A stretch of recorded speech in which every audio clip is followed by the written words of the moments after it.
بینەرانی بەڕێز لە هەرجەیەکن سڵاوی ئێمەتان لەبێت هەم کاتەوە و کاتێکتان باش بێت ئومێدەکەم گشتلایەکتان لە ساغ و تەندروستێکی باشتان هەبێت بە یارمەتی هاوکارانم بەرنامەیەکی نوێی چاوی گەلی کوردستانتان پێشکەش دەکەین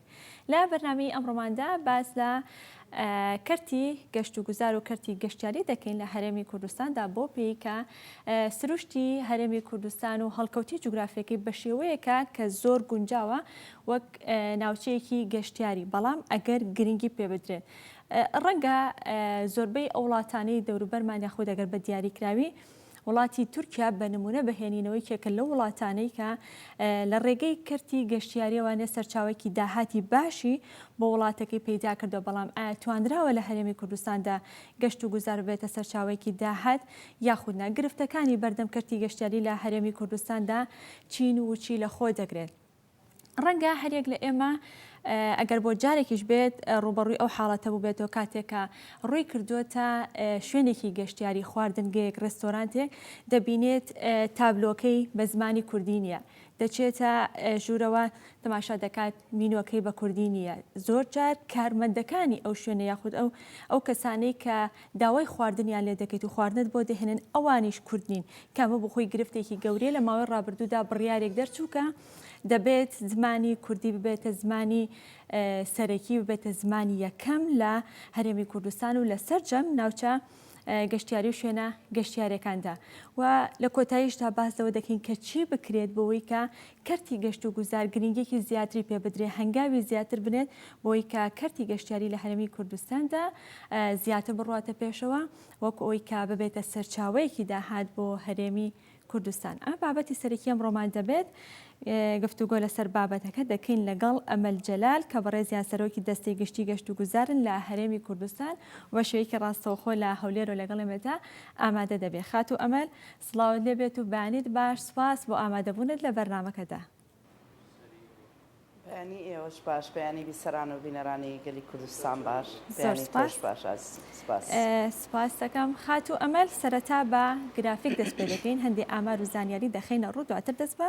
گفتوگۆکانمان دەکەین دەچینە گرافیکی یەکەم کە باز لە کەرتی گەشتیاری دەکات لە هەرێمی کوردستاندا کەرتی گەشتیاری یا بڵێ دوو بڕیاری گرنگ لە دەستەی گەشت و گوزارەوە دەرچوو کە یەکێکیان زمانی کوردیە زمانی یەکەم و سەرەکی دەبێت لە شوێنە گەشتیارەکانە و بڕیاری دووەمیان بەرزکردنەوەی ڕێژەی هێزی کاری ناوخۆیە لە کەرتی گەشتیاریدا بۆ لە 1975 کە لە 30 دەچەسپێنرێت بۆ قۆناغی سەرەتایی خات و ئەمەل سەرەتا لە بڕیاری یەکەمەوە دەست پێ بکەین کە باز لە زمانی کوردی دەکات کە ببێتە زمانی یەکەم و سەرەکی لە شوێنە گەشتیاریەکاندا ئەم بڕیارە هەڵبەت لە 23/8/2022 تا 3 مانگ و نیوە نزیک دەبێتەوە لە 4 مانگێکە ئەم بڕیارە دەرچووە بڕیارەکە چۆتە بواری جێبەجێکردنەوە گەیشتووە بەکوێ ناوچە گەشتیارەکان و شوێنە گەشتیارەکان تا چەند پابند بوون پێوەی بە دڵنیاییەوە ئێمە دەرکردنی بڕیارەکە درەنگ کەوتووە دەبوو هەر لە یان با بڵێن هەر لە دەرکردنی یاسای زمانە فەرمیەکان ئەم بابەتە جۆرێک لە با بڵێن بەرپرسیارەتی وەرگرتایە بەس بەداخەوە لەگەڵەوەی کە یاسا هەیە لەگەڵەوەی کە مافێکی دەستوری و یاسایی هەیە بۆ گەلی کوردستان بەڵام ئەم مافە پێشێل کراوە ئەویش لە بەداخەوە بەهۆی کەم تەرخەمی دامەزراوە پەیوەندیدارەکان و بەشێکیشی بەبووە بەهۆی ئەو هەزنەکردنە بە بەرپرسیارەتی با بڵێن بۆ پاراستنی زمانی دایک بۆ پاراستنی ڕەسەنایەتی کە لە پۆر و کەلتور و زمان و شوناسی کوردستان بۆیە لە دەرەنجامی ئێمە سەردانەکانمان بۆ هۆتێلەکان ڕستۆرانتەکان و سکاڵایەکی زۆری هاوڵاتیان و هەستکردن بە بێگانەیی هەستکردن بە غەریبی لە وڵاتی خۆتە ئەمە وای کرد کە ئێمە بیر بکەینەوە بزانین چ ڕێگایەک هەیە بۆ ئەوەی کە بەربەم پێشێلکاریە بگرین ئەویشەوەی فەرمانێکمان دەرکێت و فەرمانە بریتە لەوەی کە دەبێت کە ئەوە وەکوتم مافێکی یاسایی و دەستوری عێراق و هەرێمی کوردستانە کە لە عێراقا دەبێت زمانی یەکەم عەرەبی ئەنجا کوردی بەڵام لە هەرێمی کوردستان دەبێت زمانی کوردی ئەنجا عەرەبی ئەنجا زمانەکانی تر بەڵام بەداخەوە لێرە زمانی کوردی لە پەراوێزی هەموو زمانەکانی تر بووە نەک تەنها لە مەسلەی خشتەی خواردنەکان و تابلۆی شوێنە گەشتیاریەکان بەداخەوە سەرجەم سێکتەرەکانی هەرێمی کوردستان بە پیشەسازیەوە بە بازرگانیەوە بە نەخۆشخانەکانەوە بە دەلاک و ساڵۆن و هەموو ئەو چالاکیانەی کە لە هەرێمی کوردستان هەیە و بە تەنانەت زۆر جار بەداخەوە دامەزراوەکانیش کەوتونەتە هەڵەی ڕێنووسی کوردی کەوتونەتە هەڵەی وەرگێڕانی زمان هەڵکەوتونەتە هەڵەی شێواندنی زمانی کوردی کەواتە خاتو ئەمەل ئەم بڕیارە سەرجەم سێکتەرەکان ئەگرێتەوە یاخود لەم قۆناغی ئێستا تەنها کەرتی گەشتیاری و شوێنە گەشتیارەکان ئەگرێتەوە ئێمە بەرپرسیارین لە کەرتی گەشتیاری ئێمە بەرپرسیارین لە شوێنە گەشتیارەکان بەس هیوادارم بە بەردەوامی کە بە شارەکانە ئەڕۆم جۆرێک لە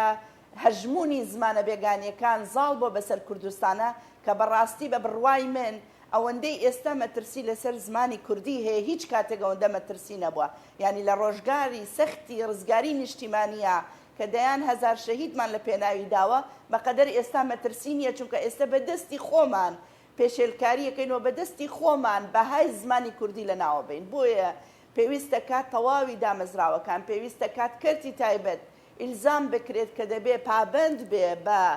زمانی کوردی و ئێمە هەڵە تێگەیشتنێکەیە کە دەڵێن ئەم زمانانە یان ئەو براندانە یان ئەو ناوانەی کە هاتوون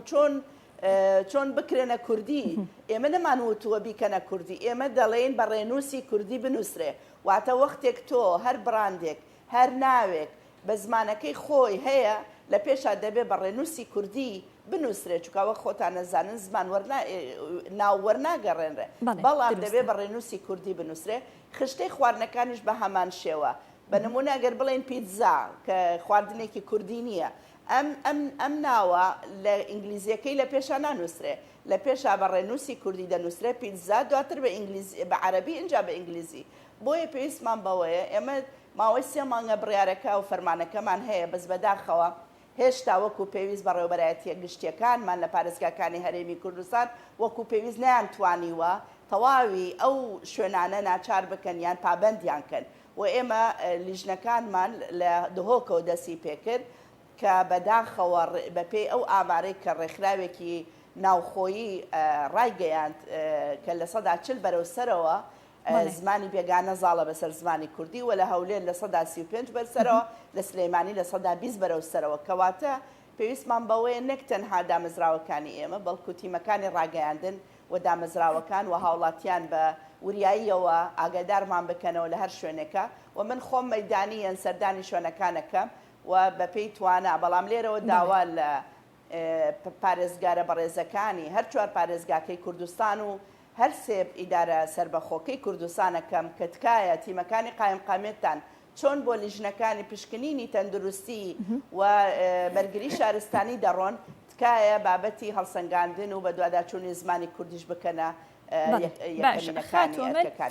لە قسەکان تا کاماشت بە براندەکاندا کەواتە براندەکانی تر ئەگەر هۆتێلەکان بێت یاخودەوە تا ڕێستۆرانتەکان بێت کە ئەوان شێواز و سیستمی تایبەت بە خۆیان هەیە لەبەری کە براندێک و نێودەوڵەتیە ئەوانش بە هەمان شێوە دەبێ پابەندی و بڕیارە بن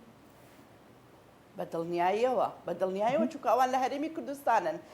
با نمونەی ئیماراتت بۆ بێنمەوە کە زۆرترین هەلی و بەرهێنانی بیانی تایە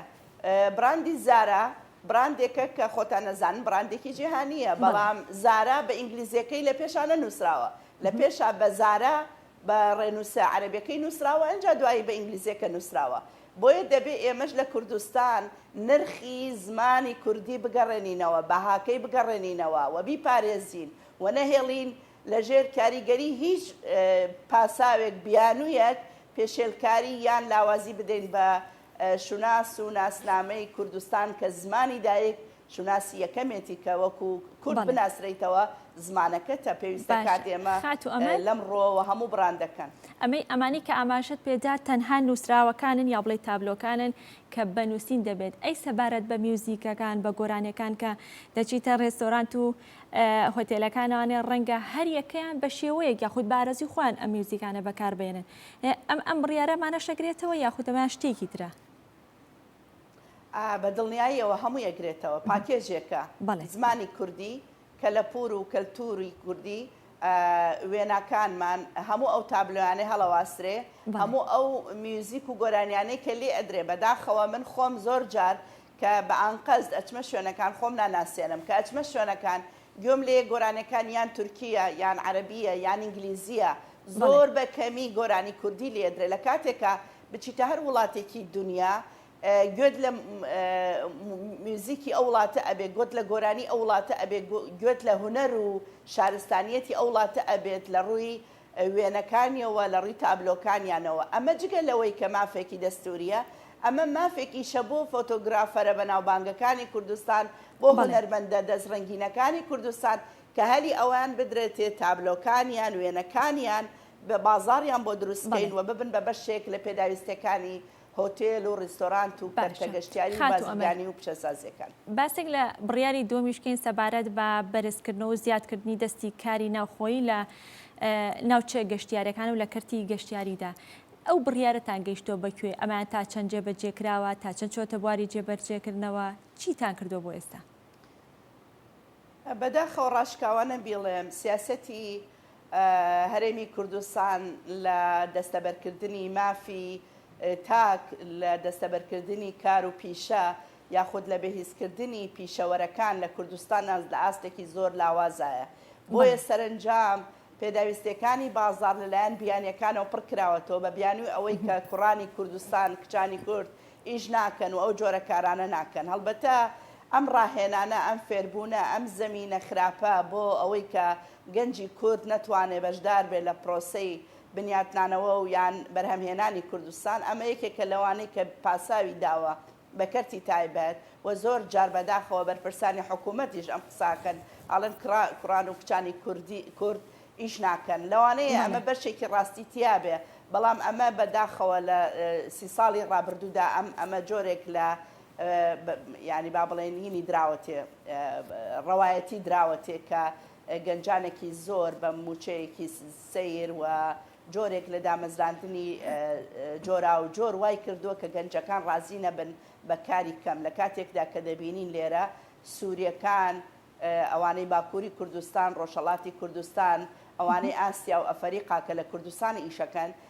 بە موچەیەکی کەم کار دەکەن لە کاتێکا من بەردەوام ئەم جەخت لەواکەمەوە کە هاوڵاتی کوردستان ناکرێت بە موچەیەکی کەم وەکو هاوڵاتێکی بێگیانە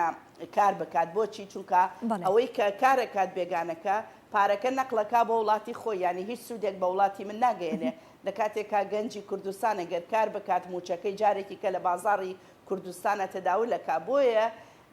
ئێمە لە قۆناغی یەکەمە سەدا سیمان داناوە کە دەبێ کەرتی گەشتیاری لە سەدا سی بێ بەڵام جارێکی تر ئەمەش ئاستەنگی بۆ دروستکردوون لە کاتێکا کە سەرۆکاتی ئەنجومەنی وەزیران دەڵێ دەبێت لە 175 بێ ئاستەنگەکەی ئەوەیە بەڕاستی من کاتێککە باز لە دەرچوانی پیشەیی ئامادەیەکان و پەیمانگا و زانکۆکانەکەم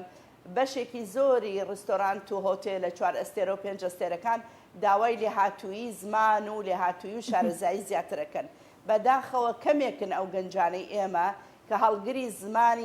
زمانی دووەم بن زمانی سێم بن و چەند زمانێک بزانن یان لێهاتووی و پسپۆڕیان هەبێ لەگەڵ هەردوو وەزارەتی پەروەردە و خوێندنی باڵای ئێستا لە پلانداین بۆ ئەوەی کە بتوانین ئەو ڕێژەیە دەستەبەر بکەین بۆ کەرتی گەشتیاری تا بتوانین ڕێژەکە وەکۆی کە سەرۆکاتی ئەنجومەنی وەزیران چەختەکاتەوە کە دەبێت لە 175 بێ بەس بە بڕوای من لە ئێستادا لە 130 ناتوانین جێبەجێ بکەین کە کەم تەرخەمێکە دەگەڕێتەوە بۆ دامەزراوە پەیوەندیدارەکان. بەڵێ باشە خات و ئەمەل ئەمەی کە باست کە وەکو بڕیارێکە و یا بڵێ دوو بڕیاری گرنگە لە بواری کەرتی گەشتیاریدا کە دراوە بەڵام ئەگەر ناوچە گەشتیارەکان و شوێنە گەشتیارەکان پابەند نەبن بەم بڕیارەوە ئەو کاتە ئیجراعاتەکانی ئێوە چی دەبێت یاخود چی ئەکەن بەرامبەریان؟ من سەرەتا لێرەوە دووبارەوە هەموو جارەکان دەبارەیەکەمەوە کە سوپاسی کەرتی تایبەتەکەم بەڕاستی ئەوەی کە ئێستا بەرهەم هاتووە لە هەرێمی کوردستان بەرهەمی ماندووبوون و شەونخونی و بەرهێنەران و خاوەنکارەکانی کوردستانن کە بەشێکی زۆری و بەرهێنانیان کردو لە بوارە جیاوازەکانە واتە کەرتی گەشتیاری بەم ئاستەی ئێستا نەدەگەیشت ئەگەر وەبەرهێنەران و خاوەنکار و خاوەن پرۆژە گەشتیارەکان نەبوونایە بەڵام ئەوانش هاوڵاتی ڕەسەنی کوردستانن خەڵکی ئەموڵاتن بەشێک بوون لە پرۆسی ئاوادانکردنەوە بنیاددانی کوردستان بەشێک بوون ڕۆژگارێک لە ڕۆژە سەختەکانە ئەوانیش وەکو ئێمە چەسانەوەیان بینیوە بۆیە دەبێ باز لە سزادان نەکەین باز لە هەڵگرتنی بەرپرسیارەتی بکەین واتە ئەوانی شۆکو ئێمە بیر بکەنەوە ئەمەی کە ئێمە بیرمان لێ کردێتەوە یان بڕیارمان لێداوە بەرژەوەندی گشتیە پارێزێ و هەرێمی کوردستان دەگوازێتەوە بۆ قۆناغێکی گەشە سندوتر ئاوەدانتر ئاشتەواییتر هەرچەند بێکاری لە کوردستان زیاد بێ هەرچەند گەنجەکانمان بێکار بن ئاشتەوایی کۆمەڵایەتی ئەشێوێ توندوتیژەکان زیاد دەکات بێکاری زیاد دەکات ناڕەزایەتەکان زۆرە بێ بۆی ئەمە پێیوەستە بە بەرپرسیارەتی هەمەلایەنەوە ومێ دەکەم هەمومان بەیەکەوە هەڵگری ئەو بەرپرسیارەتە بین و لە حاڵەتێکا خوانەکە ئەگەر هەر بەرپرسیارەتیان هەڵنەگرت ئەو کاتە دامەزراوە پەیوەندیدارەکان و ئێمە لەو ڕێکارانەی کە دەستنیشانمان کردووە ڕێکارەکانێکری نەبن. زۆر باشە دەستەکانە خۆش بێ خاتۆمە لە چینە گرافیکێکی تر ئاماژەی پێدەدەین و دەست بە گفتوگۆکانمان دەکەینەوە. ناوچەی گەشتیاری لە هەرێمی کوردستاندا زیاتر لە 170 ناوچەی گەشتیاری هەیە 2983 شوێن و بنکەی گەشتیاری هەیە 714 کافتریا هەیە 10 شاریاری هەیە 589 ڕێستۆرانت هەیە ژمارەی هۆتێلەکان 460 هۆتێلە لە هەرێمی کوردستاندا ئەپارتمانی ڕاخراو 282 ئەپارتمانی ڕاخراو هەیە کۆمەڵگەی گەشتیاری 54 کۆمەڵگەی گەشتیاری هەیە لە هەرێمی کوردستاندا. خاتو ئەمەل لەگەڵ بوونی ئەم هەموو ناوچە گەشتیاریە لە هەرێمی کوردستاندا ئەم خاڵانی کە ئاماژەمان پێدا لە هەرێمی کوردستاندا هەریەکەیان بوونی هەیە بەڵام ئایا بۆچی لە وەرزی زستاندا کە نزیک دەبینەوە لە وەرزی زستان و وەرزی سارد و سەرما ڕێژەی گەشتیاران بۆ هەرێمی کوردستان ڕێژەکە کەم دەکات ڕەنگە ئەگەر سەری ساڵی لێ دەرکەی ئەو ڕەنگە ماوەیەکی کەم بێت کە ژمارەیەکی زۆر گەشتیار سەردانی هەرێمی کوردستان دەکات سەری ساڵی لێ دەرکەی گەشتیار بۆ هەرێمی کوردستان ڕێژەکەی کەمە هۆکاریمە بۆ چیە گەڕێتەوە؟ بە بڕوای من ینی بەپی ئەو هەڵسەنگاندانەیان ئەو تێبینیانەی کە خۆمان هەمانە من ئەم با بڵێن ئەم بۆچوونەی خۆم لە سەرۆکاتی ئەنجومەنی وەزیرانیش جەخت لێ کردەوە کە بەداخەوە هەموو ئەو ژمارانەی جەنابەت ئاماژەت پێدا ئەم ژمارانە زۆرتر لە ناوەندی شارەکانن واتە جۆرێک لە ناوەندێتی داوە بە کەرتە گەشتیارەکان واتە هۆتێل و ڕیستۆرانت و مۆتێل و ئەم شوێنانەی ئاماژەت پێکا لە هەموو چالاکیەکان هۆڵی ئاهەنگگێڕان لە ڕیستۆرانت و بار هەموو ئەمانە لە ناوەندی شارەکانن واتە بە تایبەت هەر سێ شاری یەکەم کە سلێمانی و هەولێر و دهۆکە بەڵام کاتێک کە زانی پارێزگایکی ترمان هەیە هەڵەبجەیە سێ ئیدارەی سربەخۆمان هەیە سۆران ڕاپەڕین زاخۆ گەرمیانمان هەیە بەڵام هەر یەک لەمانە وەکو پێویست خزمەت گوزاریەکانی کەرتی گەشتیاری وەکو پێویست پێی نەگەیشتووە ئەمەش وا ئەکا کاتێک کە تۆ باز لە وەرزی زستانەکەی وەرزی زستان ئێمە چەندین ناوچەی ناوازەمان هەیە کە وەرزی زستان وەرزی گەشتیاری زستانەیە کە دەتوانرێت لە شاکارەکانی بەفر دەیان شاکاری جیاواز دەیان تابلۆی جیاواز دەیان چالاکی سەرکێشی و چالاکی خلیسکێنەی سەربەفر و دەیانی تر ئەنجام بدەن بە نمونە لە پێنجێن لە پیرەمەگرون لە سۆران لە حاجیۆمەران لە بادینان لە زۆرێک لە شوێنەکان بەس بەداخەوە لەبەرەوەی خزمەت گوزارەکانی وەکو پێویست ئەو پێداویستیانەی کە گەشتیار خواستێتی یان پێویستی پێیەتی تیای نییە سەرنجام چالاکیەکان لە ناوەندا قەتی سەکرێن بۆیە بە بڕوای من دەبێ و ئێمە جەختمان کردوتەوە مادام باز لە ئیدارە سربەخۆکانەکەین بادام مافی سربەخۆبوونمان داوە بە ئیدارە سربەخۆکان و لە کاتێکدا تەواوی ناوچە گەشتیارەکان لە ناو شارەکان نین کە من ئەو چالاکیە گەشتیارێک کە لە ناوەندی شارن جگە لە ڕیستۆرانت و هۆتێل سەرجەمی چالاکیەکان لە دەرەوەی شارەکانن کەواتە بۆ ئەوەی برەو بە کەرتی گەشتیاری بدەین و پەرەپێدانی گەشتیاری بکاتە ئاستێکی پێشکەوتوتر پێویستە کات ڕێگاوبان خزمەت گوزارەکانی ئەنتەرنێت خزمەت گوزارەکانی تەندروستی خزمەت گوزارەکانی فریاگوزاری خزمەت گوزارەکانی مانەوە و پێشکەشکردنی خۆراک و دەیان چالاکی تەرفیهی دەیان چالاکی خۆشگوزەرانی بۆ گەشتیار لەو ناوچانە دابین بکەیت و گەشتیاری وەرزی واتە گەشتیاری بەهارە گەشتیاری زستانە گەشتیاری هاوینە هەموو ئەمانە لە ڕێگەی چالاکی جۆرا و جۆرەکانەوە بەڵام چۆن نتوانین ئەمە جێبەجێ بکەین کە چالاکیەکان خزمەتگوزاریەکانی کرد کاتێک کە باز لە پەرەپێدانی کەرتی گەشتیاری دەکەی هەڵبەت هەروەکو جەنابیشتان ئاماژەتان پێدا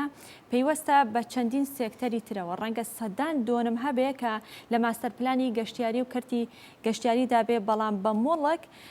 سەر بە وەزارەتەکانی ترە وەزارەتی کشتتوکاڵ یاخود وەزارەتی دارایی ئەمە نەبووتە گرفت لە بەردەم ئێوە و لە بەردەم کەرتی گەشتیاریدا؟ نا بە سوپاسەوە دوو بەڕێزان وەزیری کشتتوکاڵ و وەزیری دارایی ڕەزامەندیان دەربڕیوە کە تەرخان بکرێت زەویەکانی کە پێویستە کات یاخود بوونەتە ئەمری واقع بوونەتە ناوچەی گەشتیاری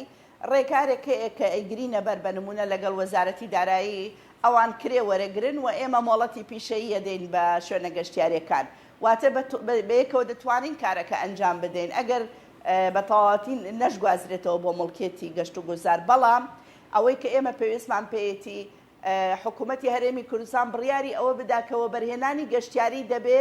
لە ناوچەکانی تر بێت واتە لە قەزای دووکان لە سۆران لە زاخۆ لە گەرمیان لە هەڵەبجە لە ڕاپەڕین و شوێنەکانی تر لە پێنجێن و سەیسایق و شوێنەکانی تر بێ واتە هەڵاوسانی گەشتیاری لە شارەکان کەم بکەینەوە و دابەشبوونێکی دادپەروەرانە بکەین بۆ ئەوەی هەلی کار بۆ گەنجەکانمان لە چوارچێوەی ناوچە گەشتیارەکان و لە قەزا و ناحەکانە دروست بکەین گوندی گەشتیاری کشتتوکاڵی کە لەگەڵ جەنابی بێگەردخانە ئێمە ڕێکەوتوین کە هەندێک لەو گوندانە هەڵبژێرین بیکەینە چالاکی گەشتیاری کشتتوکاڵی بەس ئەمە پێویستی بەوەیە هەم حکوومەت هەم دەستەی وەبەرهێنان هەم وەزارەتە پەیوەندیدارەکان بە تایبەتی وەزارەتی ئاوەدانکردنەوە کە بەرپرسیارەتی ڕێگاوبانی دەرەوەی شارەکانی هەیە ئێمە گەورەترین ئاستەنگمان نەبوونی ڕێگاوبانێکی دروستە لە دەرەوەی شارەکان بەڵکو بەس تەنها گرنگی بە ناوەندی شارەکان یان بە هەندێک شار لە هەرێمی کوردستانە درا بڵێ خاتۆمەل هەندێک جار شارەزانی بواری گەشت و گوزار قسەیەکی تر دەکەن کە دەڵێن گەشت و گوزار کە لکێنراوە بە وەزارەتی شارەوانی و گەشت و گوزارەوە ڕەنگە کە وەزارەتی شارەوانی بۆ خۆی لەسەر جەم بەڕێبەراتیەکان لەسەر جەم پارێزگاکانە بۆ خۆی وەزارەتێکە یان بەڕێبەراتێکی پڕئیشن ئەمەش بۆ خۆی بە جۆرێک لە جۆرەکان نابێتە گرفت لە بەردەم کەرتی گەشتیاریدا یان بە شێوەیەکی تر بڵم ئەگەر سەربەخۆ بووایە یان لەگەڵ بەشێکی تردا بووایە باشتر کارەکان ناچوو بەڕێوە بە دڵنیاییەوە نەک جارێک 100 جار ئاستەنگی گەورەمان لەبەردەستە ئەویش ئەوەیە کە ڕۆتین زۆرە واتە ئەگەر ئەوراقێک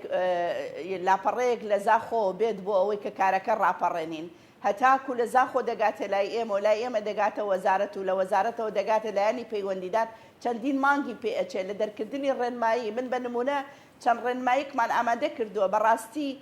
بەداخەوە زیاتر لە ساڵێک کە ئێمە ئەو ڕێنماییانە لە بینی ئەنجومەنی وەزیران و وەزارەتی شارەوانی دێو دەڕوات لەبەرەوە بۆیە ئەمە گەورەترین ئاستەنگە و ئەمە بابەتی کەسی نییە بەڕاستی جەنابی وەزیری شارەوانی بۆ من برایەکی عەزیز و زۆر هاوکارە بەڵام ئەمە بە تەنها بە جەنابیان ناڕواتە پێشەوە بەڵکو دەبێ ڕۆتین کەم بکەینەوە یەک پەنجەرەی کە حکوومەتی هەرێم بانگەشەی بۆ دەکا ئەمە بەوە دەکرێت کە جۆرێک لە سەربەخۆیی کارگەڕی بداتە دامەزراوەکان واتە من نتوانم ڕاستەوخۆ لەگەڵ وەزارەتێکا لەگەڵ ئەنجومەنی وەزیران پەیوەندی بکەم دەبێت ڕۆتینەکە زیاد بێ بۆیە لێرەوە داواکەم لە سەرۆکاتی ئەنجومەنی وەزیران مادام کەرتی گەشتیاری یەکێکە لە سێکتەرە ئەساسیەکانی کابینەی نۆیە دەبێ سەربەخۆ بێت و سەربەخۆبوونی واتە ڕەخساندنی دەرفەتی زیاتر بۆ کاراکردنی کارەکان بۆ پێشخستنی کارەکانمان ئەگەر نا ئەم ڕۆتینەوە ئەکاکە ئەو پلانە 8 ساڵی دەستنیشانمان کردووە و بەڵێنمان پێداون لە 2030 بیگەێنینە 20 میلیۆن گەشتیار ناتوانین ئەم پلانە جێبەجێ بکەین چونکە ڕۆتینەکان ئەوەندە زۆرە کە ماندووکەرە کە بێزارکەرە کە ناتوانی وەکو پێویست کارەکە و ئەرکەکانت ڕاپەڕێنی زۆر باشە خاتووەمە لە چینە گرافیکێکی تر بە بزانین چیمان پێ دەڵێت دواتر گفتوگوی لەسەر دەکەین لەم گرافیکەدا کە باز لە ژمارەی گەشتیارەکان دەکات لە ساڵی 2020دا 845,746 گەشتیار ڕویان لە هەرێمی کوردستان کردووە. بە ساڵی 2020 ساڵی کۆرۆنا و قەدەغی هاتوچۆ بوو. ساڵی 2021 4,189,596 گەشتیار ڕویان لە هەرێمی کوردستان کردووە. 6 مانگی سەرەتای ساڵی 2022 3,112,000 گەشتیار ڕویان لە هەرێمی کوردستان کردو. ژمارەی گەشتیاری بیانی بە ڕێژەی لە 15 بۆ لە 18 کە خاتو ئەمەل باز لە 6 مانگی سەرەتا دەکات 3,112,000 گەشتیار. هەڵبەت هەتا کۆتای ساڵ ئامارەکە زۆر لەوە زیاتر دەبێت و هەمیشە بڵێ باز لەوە کراوە کە زۆرترین ڕێژەی گەشتیار کە ڕوو لە هەرێمی کوردستان دەکات ڕەنگە بەشێکی کەمی لە دەرەوەی هەرێمی کوردستان و دەرەوەی عێراق بێت. زیاتر گەشتیارەکان ناوەڕاست و باشووری عێراقن کە سەردانی هەرێمی کوردستان دەکەن بە بازگەکاندا تێدەپەڕن. باری ئەمنی لە هەرێمی کوردستاندا و بوونی ئەو بازگانە مانەوەی گەشتیار و ڕاگررتنیان و ڕەنگە هەندێک حاڵەتی توندی هەبێ لە بازگەکاندا و شێوازی مامەڵەکردنیان لەگەڵ گەشتیاراندا ئەمانە تا چەند کاریگەریان دەبێت لەسەر گەشتیار و لەسەر ڕاکێشانی گەشتیار بۆ هەرێمی کوردستان؟ پرسیارێکی زۆر جوانە، دەستت خۆش بێ. بەڕاستی ڕوویەکی زۆر ناشارستانیە و ئێمە سپاس بۆ خوا، سپاس بۆ سەرکردایەتی سیاسی کوردستان کە هەمویان لە دوانەکانیانەوە جەختەکەنەوە لە حرامکردنی براکوژی و شەڕی ناوخۆیی. انشاءالله قەت جارێکی تر یەخەی کوردستان ناگرێتەوە. بەڵام حکمەتی بوونی ئەم بازگانە چییە لە نێوەندی شارەکانی هەولێر و سلێمانی، لە نێوەندی شارەکانی دهۆک و هەولێر؟ تێناگەم حکمەتی بوونی ئەم هەموو بازگانە چییە؟ ئێمە باز لە پاراستنی سنوورەکانی کوردستانەکەین لە تیرۆر، لە ئەو تیرۆرستانەی کە لە دەرەوەی سنوورەکانەوە داغڵی کوردستانە بن. بۆیە یەکێک لە ڕووە خراپەکانی کە گەشتیار ئاستەنگی هەیە یان سکاڵای هەیە بوونی ئەو بازگانەیە کە ماندووکەرە، کە بێزارکەرە، چونکە لە هەر بازگەیەکە. بە نمونە ئێمە لێرەوە کە ئەڕۆین بۆ سلێمانی چەندین بازگا بینین لە سماقۆڵی، لە ڕێگای کۆیە، لە شوێنەکانی ترەوە. هەرێکێک لەم بازگانە میزاجی کەسەکە و تێگەیشتنی ئەو بۆ گەشتیار، تێگەیشتنی ئەو بۆ هاوڵاتی و ئەو پرسیارانە و زۆر جار پرسیاری سیر تێنەگەیشتن لە بەهای ئەم گەشتیارانە ئەمە وا ئەکا کە پاسەکان و ڕێگاکانی هاتوچۆ بۆ گەشتیار قورستر بێت و زۆر جار جۆرێک لە دڵتەنگی یان جۆرێک لە قەلەقی دروست دەکات کە ئایا بڕۆین نەڕۆین، ئاستەنگ دەبێ یان نابێ، یان زۆر جار باز لەوا کاکە دەبێ ئەگەر ئیقامی سلێمانی هەبوو دەبێت لە هەولێری شوەری گریان بە پێچەوانەوە. ئەمەش واکە کە کەرتی گەشتیاری و گروپە گەشتیاریەکان ئاستەنگی ڕۆتینی مۆڵەت وەرگرتن و ئاگادارکردنەوەیان هەبێ. هەڵبەتە بابەتی بە پاراستنی ئاسایشی کوردستان بەرپرسارەتی هەمومانە و هەمومان دەبێ هاوکاری براکانمان بین لە برایانی پۆلیس و ئاسایش و دەستگا پەیوەندیدارەکان. بەڵام ئەمە ناکاتە ئەوەی کە لە نێوەندی شارەکانە، لە ناوەڕاستی شارەکانە ئەم هەموو بازگەیە هەبێت کە لە کاتێککە هیچ پاساوێک نییە بۆی هاوڵاتی هەرێمی کوردستان ڕوبەڕووی ئەم هەموو لێپێچینەوە لێپرسینەوەی بێت لە ناو وڵاتەکەی خۆیدا. بۆیە هیوادارم هەنگاوەکان و کۆی جەنابی کاقوبات زۆر هەوڵەدات کە و یەکێک لە بەڵێنەکانی ئەوە بوو کە دەبێت ئەو بازگانە نەمێنێ. هیوادارم پارێزگا بەڕێزەکانیش و وەزارەتی ناوخۆ و دامەزراوە پەیوەندیدارەکانی تر لەگەڵمان بن بۆ کەمکردنەوەی لانی کەمکردنەوەی هەندێک لەو بازگانەی کە پێویست نییە لە نێوانی شارەکانە. خاتو ئەمەل جیاواز لە بازگەکان باسێکیش لە ڕێبەری گەشتیاری بکەین. ڕێبەری گەشتیاری تا چەند گرنگە، تا چەند ڕۆڵی دەبێت لە پێشخستنی کەرتی گەشت و گوزاردا ئەگەر بە ڕێگەی نامیلکە بێ، ئابڕوشەر بێ، لە ڕێگەی ئەپلیکیشنەکانەوە بێ، ئەمانە تا چەند کاریگەری دەبێت؟ دوو نەوع ڕێبەری گەشتیاریمان هەیە، ڕێبەرێکی مرۆییمان هەیە، ڕێبەرێکی چاپەمەنیمان هەیە. ڕێبەرێکمان هەیە کە دەبێ وەکو دەرچوانی گەشت و گوزاری ببن بە نوێنەرایەتی کەرتە گەشتیاریەکان و لەگەڵ گروپاتی گەشتیاری بەرن. ئێمە بە سپاسەوە ڕێنماییەکانی ڕێبەری گەشتیاری دەرچوو لە وەقاعی کوردستان بڵاو بەوە. ئێمە لەم هەفتەیەدا کۆبوونەوەیەکی تایبەتمانە بێت بۆ ئەو بابەتە کە لەمە دووە کوردستان دەبێتە خاوەنی کۆمەڵێک ڕێبەر لە کچان و کوڕان کە ئەوان دەبن بە نوێنەری گروپە گەشتیارەکان بۆ ناساندنی شوێنە گەشتیارەکان و پاکێجێکیان پێ دەبێت بۆ بردننی گەشتیار بۆ ئەو ناوچانە بە نمونە لە سلێمانی تۆ کاتێ کە گەشتیار دێت دەبێت ئەم نەسوورەکەی سلێمانی ببینێت دەبێت مۆزەخانە ببینێ دەبێت گەڕەکە دێرینەکان ببینێ لە هەولێر قەڵای هەولێر ببینێ با بڵێن ئەشکەوتی خەنەس ببینێ لە سۆران بچێت شوێنەوارەکان ببینێ نەشناڵ پارکەکان ببینێ و هەتا دوایی هەر یەکێک لەو ناوچانە شوێنە ئاینەکان شوێنەوارەکان و ئاوەگەڕا و چارەسەریەکان هەموو ئەمانە دەبن بەچی دەبنە پاکێجێکی گەشتیاری بۆ ڕێبەرەکان وەربەشی دووەمی ئەوەیە کە ئێمە گەلێک چاپەمەنی و پرۆشور و ئەمانەمان هەیە کە باز لە شوێنە گەشتیارەکانەکات و نەخشەی شوێنە گەشتیارەکانمان هەیە بەڵام ئەوەی کە بلای من جێگای داخە تا ئێستا لە هۆتێل و ڕیستۆرانتەکان ئەو ڕێژەیە نییە کە ئەم چاپەمەنیانە لەو شوێنانەدا بنڕێنواتە تۆ ئەچیت هەر وڵاتێکەوە ئەو لە ژوورەکانی خەوتن لە هۆتێل و ڕیستۆرانتەکان لە ناو بازاڕەکان چاپەمەنیەکی زۆر لەسەر ئەو وڵاتە ئەبینی کە باز لە شوێنەوارەکانی شوێنە ئاینەکانی و هەتا دواییەکە بۆیە هەوڵەکانمان بۆەیە کە زۆرترین بڵاوکراوەمان خات و ئەمە لە هەرێمی کوردستاندا لە ڕێگەی بەڵێ بەدڵنیاییە ئێستا خەریکین ئەوە سێ پرۆژەی جیاواز لەبەر دەستمانایە لە گفتوگۆیان لەگەڵ هەر سێلایەنەکە بۆ ئەوەی باشترین ئەپلیکیشن هەڵبژێرین کە بتوانرێ بە ئاسانی گەشتیارێک لەو پەڕی دنیا بیەوێ کوردستان ببینێت چی تایە و چۆن چالاکیەکانی ئەکات لە کوردستان لەو ماوەی کەتیایەتی ئینشاءڵڵا بەم زوانە ئەوەش دەچێتە بواری جێبەجێکردن بەڵام کاتی ئەوێ هەتاکو ئەپلیکیشنەکە تەواوە بێت ڕێکارەکە بڵێ زۆر باشە خاتوەمەر ئەچینە چەند گرافیکێکی تر ئاماژەی پێ دەدەین و دەستەکەین و بە گفتوگۆکانمان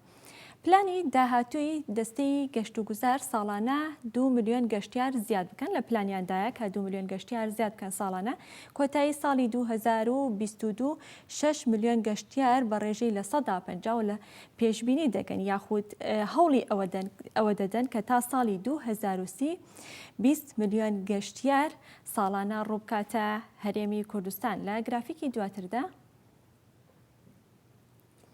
کە باز لا وەبەرهێنان دەکات لە کەرتی گەشتیاریدا 65 پرۆژەی گەشتیاری ئامادە کراوە و دیزایانی بۆ کراوە و ئامادەن بۆ وەبەرهێنان خات و ئەمەل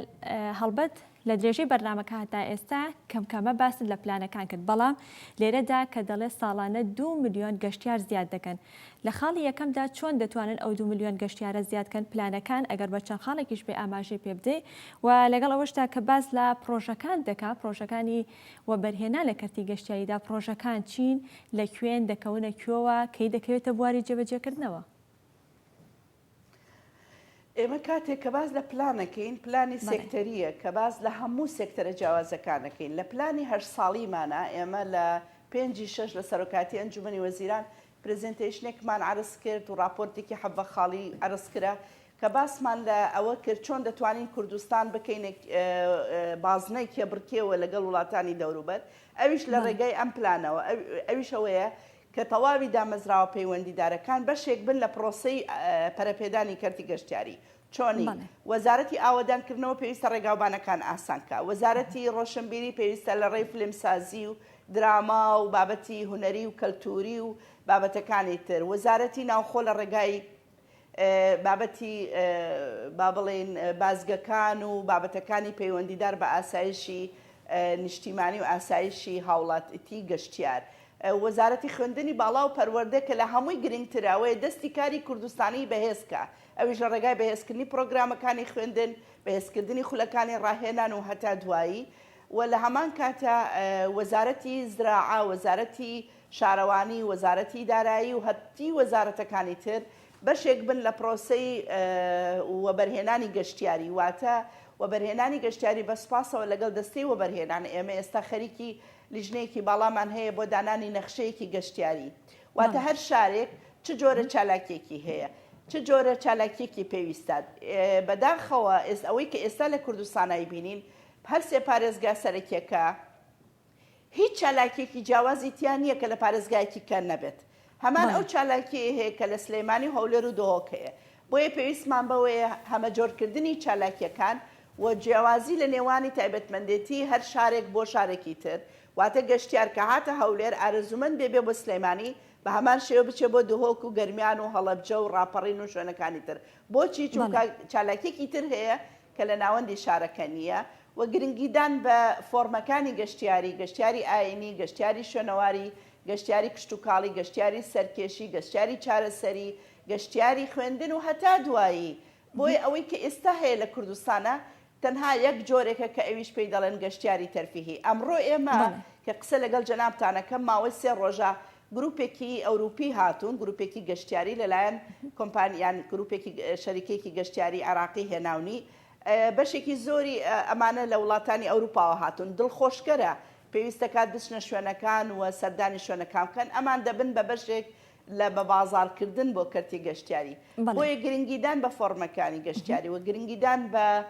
پەرەپێدانی کەرتی گەشتیاری لە ڕێگای دەستەبەرکردن یان بەهێزکردنی ژێرخانی گەشتیاری دەمانگەیەنێتە ئەوەی کە ساڵانە دەتوانین 2 ملیۆن گەشتیار زیاد بکەین لە سەبارەت بە پرۆژەکانیش کە ئاماژە بەوە دراوە 65 پرۆژێ و بەرهێنان لە کەرتی گەشتیاریدا دەکرێت ئەگە بە کورتی ئاماژەیەکی پێبێ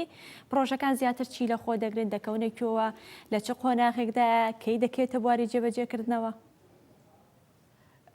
بەشی زۆری پرۆژەکان لە ناوەندی شارەکانن بەداخەوە هەتا ئێستا وەکووتم زۆرێک لەوە بەرهێنەرەکان ترسیان هەیە لەوەی کەەوە بەرهێنانی گەشتیاری بکەن لە قەزا گەشتیاریەکان بەڵام زۆرینەی ئەوانە ئێمە ڕێنمایەکی میکسمان ئامادە کردووە ڕێنمایەکی تێکەڵاوە کە لە ڕگەی زەویەکانی خۆمانەوە 25 دەرفەت بدەین بەوە بەرهێنەر بیکاتە سەکەنی هەتاکو سەرمایەی پرۆژەکەی بە ئاسانی وەرگێتەوە و بەشەکەی تریشی ببێتە 175 ببێتە پرۆژەی گەشتیاری بەمە دەتوانین پێداویستەکانی گەشت و گوزار لە شارە جیاوازەکانە ئەوە بکەین ئەویش ئەوەیە کە کۆمەڵگەی گەشتیاری جیاواز دروست بکەین بورجی تیابێت ناشناڵ پارکی تیابێت و باخچەی ئاژەڵانی تیابێت چالاکی ئاوی زیاد بکەین و چالاکی گەشتیاری تر زیاد بکەین جگە لە کارەکانی حکومەت و لایەنی پەیوەندیدار پێم خۆشە پرسیارێکیش لەسەر هاوڵاتیان بکەم ئایا هاوڵاتیان دانیشتوانی هەرێمی کوردستان لەم نێوەندەدا تاکی کۆمەلگای کوردی چ ڕۆڵێک دەبینێ لە ڕاکێشانی گەشتیار بۆ هەرێمی کوردستاندا بە شێوازی مامەڵەکردنی لەگەڵ گەشتیاراندا ڕەنگە زۆرجار کە گەشتیارێک ڕوو دەکاتە هەرێمی کوردستان و دواتر دەگەڕێتەوە هەڵبەت فیدباکی دەبێت لەسەر ئەو شوێنەی کە گەشتی بۆ کردووە مامەڵەکردنی تاکی کۆمەلگای کوردی یا تاکی کورد لەگەڵ گەشتیاراندا و ئاستی هۆشیاری گەشتیاریان چۆنە لە چه ئاستێکدا و تا چەند ڕۆڵ دەبینێت ئەوەی من جێگای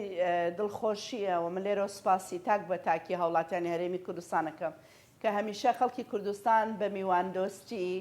و بە میوانداریەکی جوان بەناوبانگن و زۆرێک لە گەشتیارەکان جەختەکەنەوە لە سۆشیال میدیاشە زۆر بانگەشە بۆواکەن کە کاتێک کە سەردانی کوردستانەکەی خەڵکی کوردستان زۆر بە جوانی پێشوازیانەکە و خەڵکێکی میواندۆستن بەڵام لەگەڵ ئەوەشدا پێویستمان بەوەیە کە تاکی کوردستان بە تایبەتی ئەوانەی کە شۆفێری پاسن شۆفێری تەکسین واتە ئامرازەکانی گواستنەوە دەبێ وشیاری خوێندەواریان زیاتر بێ بچنە ژێرباری ڕاهێنانەوە کە لێرەوە داوا لە وەزارەتی گواستنەوەکەم ڕاهێنان و سندیکای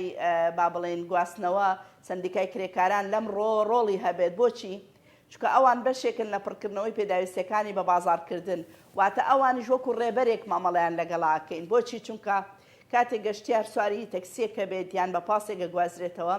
ئەگەر شۆفێری پاسەکە یان تەکسێکە خوێنەوار بێت شارەزای خوێنەوار بەمانای ڕۆشنبیرێکی گشتی هەبێت لەسەر وڵاتەکەی لە ڕووی مێژوویەوە لە ڕووی گەشتیاریەوە دەتوانێت سوود بە گەشتیارەکە ببینێەوە ئاسانکاری بۆ بکە بە هەمان شێوە هاوڵاتیانی تر ئەوەی کە دەمەوێت بێڵێم کەرتی گەشتیاری بەگشتی لە دوکاندارێکی بچووکەوە تاکو سەرمایه‌دارێکی گەورە هەمووی بەیەکەوە سوود دەبینێ و سەرجەم حکوومەتیش سوود دەبینێ بۆی هەمومان ئەگەر بەیەکەوە کار بکەین بۆ پێشخستنی گەشت و گوزار دڵنیام قازانجێکی گەورە بە بەرژەوەندی گشتیەکە دەستەکانت خۆش بێ خات و ئەمەل زۆر زۆر سپاس جێگا دەستان دیارە ماندوو نەبن بە هیوای کاری باشتر و بەردەوامی زیاتر زۆر سپاس بۆ ئەمەل جەلال کە بەڕێزیان سەرۆکی دەستەی گشتی گەشت و گوزارن لە هەرێمی کوردستان و بە شێوەیەکی ڕاستەوخۆ لە هەولێر و لەگەڵ ئێمەدا ئامادە بوو سپاس بۆ ئێوەش کە تا ئێستا بینەرما بوون کاتێکی خۆش خواتان لەگەڵ